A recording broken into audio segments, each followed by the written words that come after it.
Again pose हो गया था मतलब स्टॉप ही हो जाती है वीडियो। ओके बेटा, लेट्स स्टार्ट। थ्योरीज की हम बात कर रहे थे। देखिए बेटा, मैं आपको बता रही थी कि थ्योरीज में आपको चाहे सही लगे या आपको गलत लगे, you can't change the phenomenon. आप उसमें कोई अपनी मर्जी से चेंज नहीं करोगे कि ये बात तो गलत है, ऐसे नहीं होना चाहिए था। थ्योरी है और आपको एज सच पढ़नी है, क्योंकि थ्योरी देने वाले देखे और जा चुके हैं। You can't change it. Okay, Lamarck की थ्योरी लेमार्क ने दी थी। Lamarck published his famous book philosophie zoologique, Lamarck ने लिखी थी। फैक्टर्स क्या थे लेमार्क की थ्योरी के? 3 फैक्टर मेन थे। न्यू नीड्स, फर्स्ट क्या था आपके पास? न्यू नीड्स, कि इंसान को जितनी ज़्यादा नई ज़रूरतें होंगी उसके अकॉर्डिंग वो उतने ही मतलब क्या है उसके अंदर चेंजेस आते जाएंगे। Organisms are influenced by their surrounding environment and their circumstances. इंसान के ऊपर मतलब उनका ऑर्गेनिज्म के ऊपर उन चीज़ों का अपने एनवायरनमेंट का बहुत अफेक्ट है। उनके अंदर आप सर्कमस्टांसेस में एनवायरनमेंट में कोई भी चेंज कर दो, new needs for their survival, तो उन्हें अपने सर्वाइवल के लिए नई नीड्स की जरूरत पड़ जाएगी। एक्वाटाइजेशन ऑफ कैरेक्टर, इस एक्वाटाइजेशन ऑफ कैरेक्टर के 2 फैक्टर थे आपके पास। Innate tendency, evolution occurs by innate tendency, मतलब बाय बर्थ जो फैक्टर्स प्रेजेंट हैं towards the greater and greater complexity, वो इन्नेट कैपेसिटी के बेसिस पे बढ़ता जा रहा है परफेक्शन के साथ। सेकेंड था use and disuse of organ, मतलब जिस ऑर्गन को आप ज्यादा यूज करोगे वो ज्यादा डेवलप होता चला जाएगा और जिसे कम यूज करोगे वो ज्यादा डेवलप होता जाएगा। ब्रेन को जितना यूज करोगे वो उतना शार्प होता चला जाएगा और जितना कम यूज करोगे वो उतना ही ब्लंट होता चला जाएगा। जैसे कोई मतलब ये है प्लेयर है, वो रेगुलर एक्सरसाइज कर रहा है तो उसकी मसल्स उतनी स्ट्रांग हैं। हम जैसे नहीं कर रहे हैं वो एक्सरसाइज तो हमारी मसल्स स्ट्रांग नहीं है। देन थर्ड फैक्टर था अफेक्ट ऑफ एनवायरनमेंट, कि एनवायरनमेंट का अफेक्ट ऑर्गेनिज्म के ऊपर उसकी चेंज जितना भी एनवायरमेंटल कंडीशन में हो रहा है तो उसका बहुत ज़्यादा अफेक्ट आ रहा है ऑर्गेनिजम्स की हैबिट्स पे। दीज एक्वाटाइजेशन ऑफ कैरेक्टर में 3 पॉइंट हैं, innate, use and disuse and affect of environment. जितना भी एनवायरमेंटल कंडीशन में चेंज है, cause changes in the living organism, वो उसके अकॉर्डिंग चेंज हो रहा है। Now the third factor is the inheritance of the acquired character. ये यहाँ गलत हो गया था, उससे पहले तो उसने सब ठीक कहा था। ऑल द एक्वायर्ड कैरेक्टर, इसने कहा कि जितने भी एक इंसान में एक्वायर्ड कैरेक्टर हैं वो नेक्स्ट जनरेशन में भेजे जाते हैं। मतलब मैंने बायो सीख ली तो ऑटोमेटिकली मेरे बेटे को बायो आ गई। कोई डॉक्टर है और उसको सर्जरी करने आती है तो ऑटोमेटिकली उसके बच्चों को वो सर्जरी आ गई। ये उसने मतलब उसकी थ्योरी का एक गलत पॉइंट था, but you can't change it, you have to read it, क्योंकि उसकी थ्योरी है।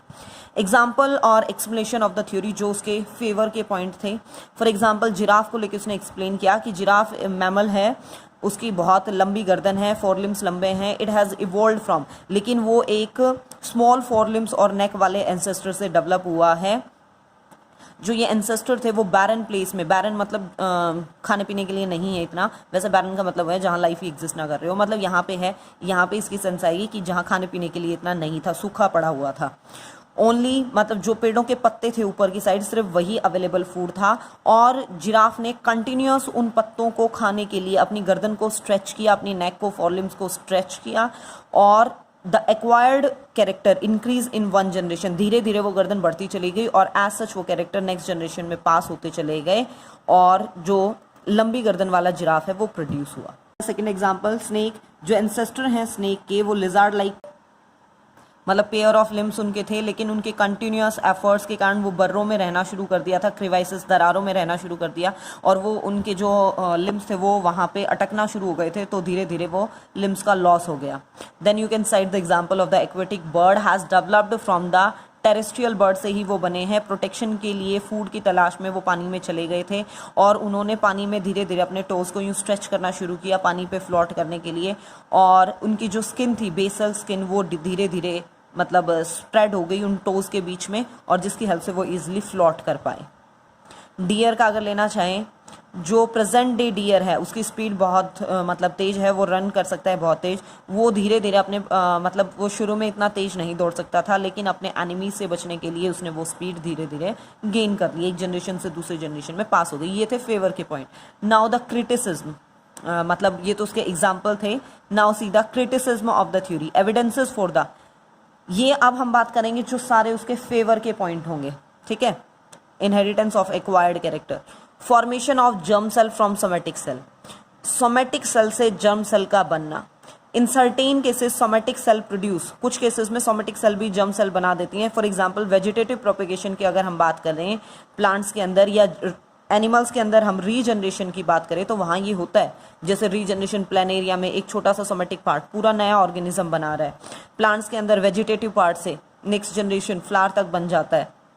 Then affect of environment on germ cell through the somatic cell, germ cell के ऊपर एनवायरनमेंट का अफेक्ट आना सोमेटिक सेल्स के।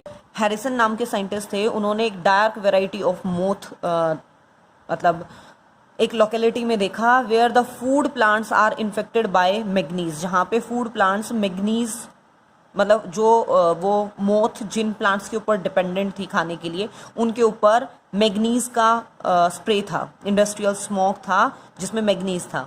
ही fed the pale variety of this moth on food coated with manganese, उसने एक पेल सी, ठीक है, लाइट से शेड की वेराइटी को मोथ की इस फूड के ऊपर इस कोटेड फूड के ऊपर सर्वाइव करवाया, उसको खिलाया कुछ जनरेशन तक, और अल्टीमेटली क्या देखा कि मेलानिक मोथ, एक कलर्ड मोथ पैदा हो गई। मतलब सोमेटिक सेल्स खिलाना तो सोमेटिक सेल्स पे अफेक्ट था ना, धीरे धीरे उसने जर्म सेल्स पे अफेक्ट डाला।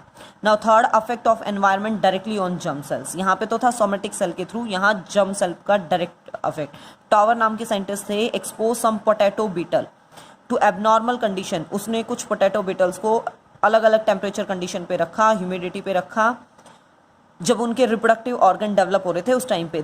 This did not produce any change, उस खुद बीटल में तो कोई चेंज नहीं हुआ, लेकिन जो उसके ऑफस्प्रिंग्स प्रोड्यूस हुए उनमें अलग अलग अपने वो एंसेस्टर से वेरी कर रहे थे। Now the evidences against the inheritance theory, इसके जो एक्वायर्ड कैरेक्टर वाला पॉइंट था उसके अगेंस्ट में क्या पॉइंट थे।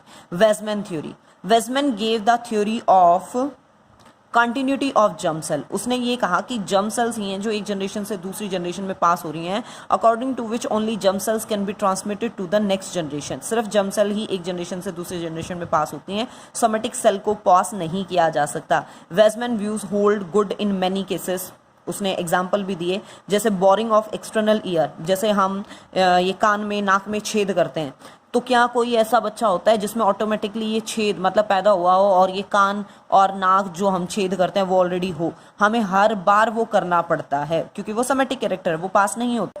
यूरोपियन विमेन जो हैं वो टाइट गारमेंट्स पहनती हैं ताकि उनकी सिलेंड्रिकल वेस्ट हो, जो आपके पास चाइनीज़ विमेन है वो टाइट शूज़ पहनते हैं ताकि फुट है वो स्मॉल रहे, वहाँ बड़े पैर वालों को अशुभ मानते हैं चाइना में, तो वो छोटे छोटे वो पहनते हैं अपने चिल्ड्रंस को, लेकिन उनके जो बच्चे पैदा होते हैं वो नॉर्मल फिट और नॉर्मल वेस्ट के साथ पैदा हो रहे हैं, हर बार उन्हें वो चीज़ हर केस में ट्राई करनी पड़ती है। एक पावलव नाम के साइंटिस्ट हुए, उन्होंने माइस को ट्रेंड किया फूड के लिए कि एक बेल बजेगी और वो फूड के लिए आएगा, लेकिन ये हर बार हर जनरेशन में ट्रेनिंग देनी पड़ रही थी, कोई भी इस ट्रेनिंग के साथ पैदा नहीं हुआ था। These are the points of against. Next करेंगे बेटा नेक्स्ट वीडियो में डार्विन और नेक्स्ट थ्योरीज, म्यूटेशन थ्योरी।